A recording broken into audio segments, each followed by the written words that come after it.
Hello दोस्तों, नमस्कार दोस्तों। कैसे हो आप सब लोग? उम्मीद करता हूँ आप सभी लोग अच्छे और स्वस्थ होंगे। आज अपन करने वाले हैं विज्ञान सामान्य ज्ञान के टोटल 30 क्वेश्चन जो आपके आगामी एग्जाम के लिए बहुत महत्वपूर्ण साबित होंगे दोस्तों। तो चाहे आपका रेलवे का एग्ज़ाम हो या ग्रुप डी का एग्ज़ाम हो या फिर किसी अन्य राजस्थान वैकेंसी का एग्ज़ाम हो जिसमें भी आपका सामान्य विज्ञान का सिलेबस है, उसके अंदर आपका ये सारे क्वेश्चन इंपॉर्टेंट हो सकते हैं। तो स्टार्ट करते हैं। आपका पहला क्वेश्चन ये रहा। भूमि से अधिक गहराई पर बोए गए बीज प्राय अंकुरित नहीं होते हैं, क्योंकि अगर अपन भूमि के अंदर अधिक गहराई पर बीज को बो देंगे तो वो अंकुरित नहीं होते। इसका कारण क्या हो सकता है? पहला ऑप्शन ए, इन्हें वायु नहीं मिल पाती। दूसरा ऑप्शन, उन्हें नाइट्रोजन नहीं मिल पाती। तीसरा, ये महान दबाव के अंतर्गत होते हैं। चौथा, इन्हें प्रकाश नहीं मिल पाता है। तो इसका जो करेक्ट आंसर होगा दोस्तों, ऑप्शन ए। ऑप्शन ए यहाँ पे आपका बिल्कुल करेक्ट होने वाला है दोस्तों। इन्हें वायु नहीं मिल पाती, इसके कारण ये क्या है, अंकुरित नहीं हो पाते हैं। बढ़ते हैं नेक्स्ट क्वेश्चन पर।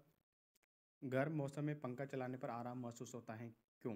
इसका कारण आपको बताना है कि गर्म मौसम में पंखा चलाने पर अपन को आराम महसूस होता है। इसका क्या रीज़न हो सकता है?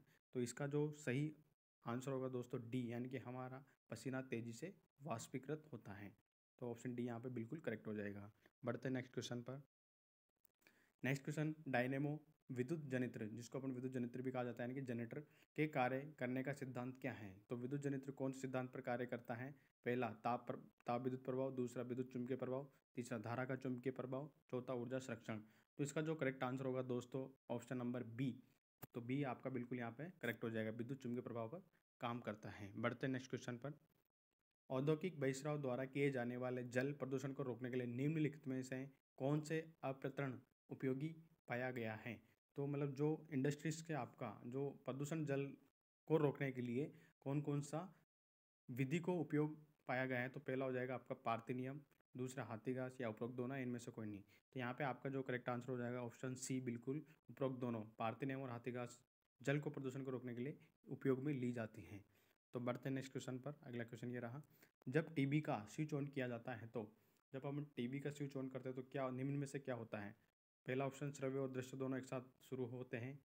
दूसरा, श्रव्य तुरंत सुनाई देता है लेकिन दृश्य बाद में दिखाई देता है, क्योंकि दृश्य को कुछ आभास समय चाहिए। या सी ऑप्शन, दृश्य तुरंत प्रारंभ हो जाता है लेकिन श्रव्य बाद में सुनाई देता है, क्योंकि ध्वनि प्रकाश की अपेक्षा कम वेग से चलती है। इनमें से कोई नहीं। तो इसका जो करेक्ट आंसर हो जाएगा क्वेश्चन नंबर 5 का सी, यानी कि पहले क्या होगा, दृश्य तुरंत प्रारंभ हो जाता है लेकिन श्रव्य बाद में सुनाई देता है, लेकिन ध्वनि प्रकाश की अपेक्षा कम वेग से चलती है। इसका कारण यही है दोस्तों। ऑप्शन सी आपका बिल्कुल करेक्ट हो जाएगा। बढ़ते हैं नेक्स्ट क्वेश्चन पर। सर्वाधिक लवणता वाला सागर कौन सा है? तो ऐसा कौन सा सागर है जिसमें सर्वाधिक लवणता पाई जाती है? तो क्वेश्चन नंबर 6 का जो आंसर होगा सी ऑप्शन, यानी कि ऑन लेक, ये आपका सर्वाधिक लवणता वाला सागर है। बढ़ते हैं नेक्स्ट क्वेश्चन पर। कम वाष्पशील उच्च क्वथनांक वाले जटिल उच्च हाइड्रोकार्बन का ताप द्वारा कम क्वथनांक वाले सरल हाइड्रोकार्बन में बदलने की प्रक्रिया क्या कहलाती है? तो क्वेश्चन आपका वो है कि कम वाष्पशील, जो आपका कम वाष्पशील होता है उच्च क्वथनांक वाले जटिल उच्च हाइड्रोकार्बन का ताप द्वारा कम क्वथनांक वाले सरल हाइड्रोकार्बन में बदलने की प्रक्रिया को क्या कहा जाता है? तो क्वेश्चन नंबर 7 का जो सही आंसर होगा, भंजन, भंजन कहा जाता है उसको। करेक्ट आंसर हो जाएगा आपका सी। बढ़ते हैं नेक्स्ट क्वेश्चन पर। जल से भरे किसी बर्तन में पड़ा एक सिक्का किसी कारण से थोड़ा ऊपर उठा हुआ प्रतीत होता है, ये किसके कारण होता है? प्रकाश के परावर्तन के कारण, या प्रकाश के अपवर्तन के कारण, या प्रकाश के विवर्तन के कारण, या प्रकाश के प्रक्षेपण के कारण? तो इसका जो करेक्ट आंसर हो जाएगा क्वेश्चन नंबर 8 का दोस्तों, ये हो जाएगा बी ऑप्शन, यानी कि प्रकाश के अपवर्तन के कारण ही आपका क्या है, वो सिक्का उठा हुआ दिखाई देता है। ठीक है, तो क्वेश्चन बी आपका यहाँ पर सही रहेगा। बढ़ते हैं नेक्स्ट क्वेश्चन पर। निम्नलिखित में से कौन सा फल पकाने वाला हार्मोन है? तो इसमें से कौन सा ऐसा हार्मोन है जिससे अपन फल पकाते हैं? तो इसका जो करेक्ट आंसर हो जाएगा क्वेश्चन नंबर 9 का, यानी कि बी, इथिलीन ऐसा आप हार्मोन है जिससे फल पकाने में काम में लिया जाता है। बढ़ते हैं नेक्स्ट क्वेश्चन पर। वास्तविक सूर्योदय से कुछ मिनट पूर्व ही सूर्य दिखाई देने का क्या कारण हो सकता है? कि जो अपन को क्या होता है, सूर्य उदय से कुछ मिनट पूर्व ही सूर्य दिखाई देता है, तो इसका कारण क्या हो सकता है? तो क्वेश्चन नंबर 10 का जो सही आंसर हो जाएगा, प्रकाश के अपवर्तन के कारण ही आपका ये होता है। तो ऑप्शन डी बिल्कुल यहाँ पे आपका करेक्ट हो जाएगा। बढ़ते हैं नेक्स्ट क्वेश्चन पर। एक व्यक्ति घूमते हुए स्टूल पर बाहें फैलाए खड़ा है। एकाएक वह बाहें सिकोड़ लेता है तो स्टूल का कोणीय वेग क्या होगा? ठीक है, तो इसमें क्या होगा कि कोई व्यक्ति है जो स्टूल पर बाहें फैला के बैठा है, जब वो अपनी बाहें को सिकोड़ लेता है तो स्टूल में कोणीय वेग में क्या इफेक्ट पड़ेगा, यानी कि क्या परिवर्तन आएगा? घट जाएगा या बढ़ जाएगा, अपरिवर्तित रहेगा, या में से कोई नहीं होगा? तो क्वेश्चन नंबर 11 का आंसर हो जाएगा बी, यानी कि बढ़ जाएगा। जब वो बाएं सिकोड़ लेगा तो क्या करेगा, बढ़ जाएगा। अगर अपन को कोने वेग को घटाना तो क्या करना पड़ेगा, वापस बायों को फैलाना पड़ेगा। तो ऑप्शन बी यहाँ पे आपका सही रहेगा, क्योंकि अब इसमें कोने वेग क्या कर रहा है, बढ़ जाएगा बाएं सिकुड़ने से। बढ़ते हैं नेक्स्ट क्वेश्चन पर। निम्नलिखित में से कौन सा समझाते होमोलोजियस इसमें से क्या होगा निम्न से, तो इसका जो आपका करेक्ट आंसर हो जाएगा CH4 यानी कि मेथेन एंड C2S6, ये हो जाएगा ऑप्शन डी आपका यहाँ पर करेक्ट हो जाएगा। बढ़ते हैं नेक्स्ट क्वेश्चन पर। घोंसला बनाने वाला एकमात्र सांप कौन सा है, तो घोंसला बनाने वाला एकमात्र सांप है किंग कोबरा, ऑप्शन सी आपका यहाँ पर बिल्कुल करेक्ट हो जाएगा। बढ़ते हैं नेक्स्ट क्वेश्चन पर।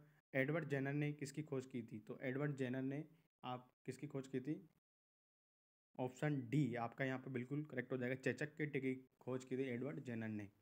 बढ़ते हैं नेक्स्ट क्वेश्चन पर। निम्नलिखित धातुओं में से सर्वाधिक हीन चालक कौन सा है, तो हीन चालक कौन सा होगा निम्नलिखित धातुओं में से, तो आपका जो हीन चालक हो जाएगा 15 का जो आपका बिल्कुल करेक्ट आंसर हो जाएगा बी, यानी कि लेड। जो लेड होता है आपका हीन चालक होता है। बढ़ते हैं नेक्स्ट क्वेश्चन पर दोस्तों। शैवालों की कोशिका भित्ति किस पदार्थ की बनी होती है, तो शैवाल होते हैं उसकी कोशिका भित्ति किस पदार्थ की बनी होती है, option A chitin, option B suberin, option C cellulose, option D cutin. तो आपका इसमें क्वेश्चन नंबर 16 का जो सही आंसर हो जाएगा सी, यानी कि सेलुलोज की बनी होती है। शैवालों की कोशिका भित्ति सेलुलोज की बनी होती है। बढ़ते हैं नेक्स्ट क्वेश्चन पर। पर्यावरण का अध्ययन जीव विज्ञान की किस शाखा के अंतर्गत किया जाता है, तो पर्यावरण का अध्ययन जो किया जाता है वो आपका पारिस्थितिकी यानी कि इकोसिस्टम के अंदर किया जाता है। ऑप्शन सी आपका बिल्कुल यहाँ पे करेक्ट होने वाला है दोस्तों। बढ़ते हैं नेक्स्ट क्वेश्चन पर। कैप्सूल का आवरण किसका बना होता है, जो कैप्सूल होता है उसका आवरण किसका बना होता है, कैप्सूल का आवरण आपका स्टार्च का बना होता है, यानी कि डी ऑप्शन आपका बिल्कुल यहाँ पे करेक्ट हो जाएगा दोस्तों। कैप्सूल का आवरण किसका बना रहेगा, स्टार्च का। बढ़ते हैं नेक्स्ट क्वेश्चन पर।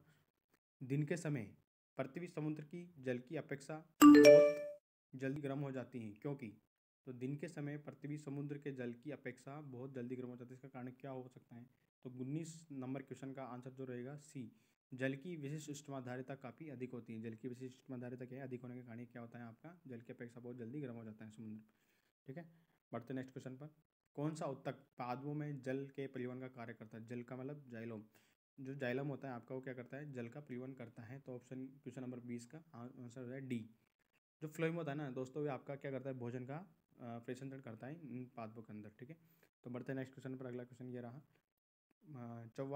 54 किलोमीटर प्रति घंटा का वेग का मान क्या होगा, तो जो आपका 54 किलोमीटर प्रति घंटा है, इसको आपको किस में कन्वर्ट करना है, मीटर, मतलब मीटर के अंदर कन्वर्ट करना है। तो आपको पता होगा दोस्तों, किलोमीटर को मीटर में मीटर पर सेकंड में कन्वर्ट करने के लिए आपको 5/18, ठीक है, 5/18 से क्या करना पड़ेगा, मल्टीप्लाई करना पड़ेगा। जैसे आप इसको 5/18 से मल्टीप्लाई करोगे तो मतलब 18 को 54 को काट दोगे 3 बार और 5 दिया 15, तो 15 मीटर पर सेकेंड इसका आंसर हो जाएगा। तो ऑप्शन सी आपका यहाँ पे बिल्कुल करेक्ट हो जाएगा दोस्तों। बढ़ते हैं नेक्स्ट क्वेश्चन पर। स्टेनलेस स्टील बनाने के लिए क्या प्रयोग में लिया जाता है, तो स्टेनलेस स्टील बनाने के लिए आपका जो यूज में लिया जाता है यानी कि क्रोमियम और निकल, यानी कि ऑप्शन ए आपका यहाँ पर बिल्कुल करेक्ट हो जाएगा दोस्तों, क्रोमियम और निकल। बढ़ते हैं नेक्स्ट क्वेश्चन पर। गैमेक्सिन क्या है, गैमेक्सिन आपका एक क्या है, कीटाणुनाशक है। गैमेक्सिन क्या है आपका एक कीटाणुनाशक है, तो ऑप्शन ए आपका यहाँ पर बिल्कुल करेक्ट हो जाएगा दोस्तों। बढ़ते हैं नेक्स्ट क्वेश्चन पर। जानवर की एक जाति द्वारा उसी जाति के अन्य सदस्यों को आकर्षित करने के लिए मोचित किया जाने वाला रासायनिक द्रव्य कौन सा है, तो जानवर की एक जाति द्वारा उसी जाति के अन्य सदस्यों को आकर्षित करने वाली मोचित रासायनिक द्रव्य कौन सा होता है, तो क्वेश्चन नंबर 24 का आंसर हो जाएगा फेरोमोन, यानी कि सी ऑप्शन यहाँ पे बिल्कुल रहेगा दोस्तों। ऑक्सिन, ऑक्सिन क्या है, ऑक्सिन, तो आपका बताना है कि ऑक्सिन क्या है। पहला, वृद्धि उत्प्रेरक, वृद्धि को नष्ट करने वाला, या वृद्धि हार्मोन, या वृद्धि संदमक। तो क्वेश्चन नंबर 25 का ऑप्शन हो जाएगा वृद्धि हार्मोन, यानी कि सी ऑप्शन आपका बिल्कुल करेक्ट रहेगा। बढ़ते नेक्स्ट क्वेश्चन पर। निम्नलिखित में से किसके दूध में वसा की सर्वाधिक मात्रा पाई जाती है, तो निम्न में से किसका किसमें दूध में वसा की सर्वाधिक मात्रा पाई जाएगी, गाय, भैंस, ऊँट या रेडियर। तो इसमें से आपका जो करेक्ट आंसर हो जाएगा डी, यानी कि रेडियर के दूध में सर्वाधिक वसा पाई जाती है। बढ़ते नेक्स्ट क्वेश्चन पर। उपग्रह में समय ज्ञात करने के लिए अंतरिक्ष यात्री का क्या प्रयोग करना चाहिए, अगर आपको उपग्रह में समय ज्ञात करना हो तो अंतरिक्ष यात्री को क्या प्रयोग में करना चाहिए। पहला, लोलक घड़ी, दूसरा स्प्रिंग घड़ी, या दोनों। उपग्रह में समय ज्ञात नहीं किया जा सकता, तो इसका जो सही आंसर हो जाएगा बी, यानी कि स्प्रिंग घड़ी आपको यूज़ करना चाहिए। बढ़ते हैं नेक्स्ट क्वेश्चन पर। बोलोमीटर नामक यंत्र से क्या मापा जाता है, तो बोलोमीटर का जो यूज़ होता है आपका उसमें विकिरण को मापने में यूज होता है, यानी कि ऑप्शन बी आपका यहाँ पर बिल्कुल करेक्ट आंसर हो जाएगा दोस्तों। ठीक है। बढ़ते हैं नेक्स्ट क्वेश्चन पर। अगला क्वेश्चन ये रहा, दक्षिणी गोलार्ध में स्थित सबसे बड़ा कोयला क्षेत्र निम्नलिखित कौन सा है, तो दक्षिण गोलार्ध में स्थित सबसे बड़ा कोयला क्षेत्र आपका हो जाएगा 29 नंबर बी, न्यू कैसल। इसका बी ऑप्शन आपका बिल्कुल करेक्ट हो जाएगा। आज बढ़ते हैं आज का लास्ट क्वेश्चन आपकी स्क्रीन पर ये रहा। मनुष्य के शरीर में पेशियों की कुल संख्या कितनी है? तो मनुष्य के शरीर में पेशियों की कुल संख्या होती है 639, 639 आपका करेक्ट आंसर हो जाएगा। ऑप्शन डी बिल्कुल आपका करेक्ट आंसर रहेगा दोस्तों। तो आज अपन ने टोटल 30 क्वेश्चन करे हैं। तो दोस्तों बताइए आपको वीडियो कैसा लगा, कमेंट करके ज़रूर बताइएगा दोस्तों। मिलते हैं अगले वीडियो में, तब तक के लिए धन्यवाद दोस्तों।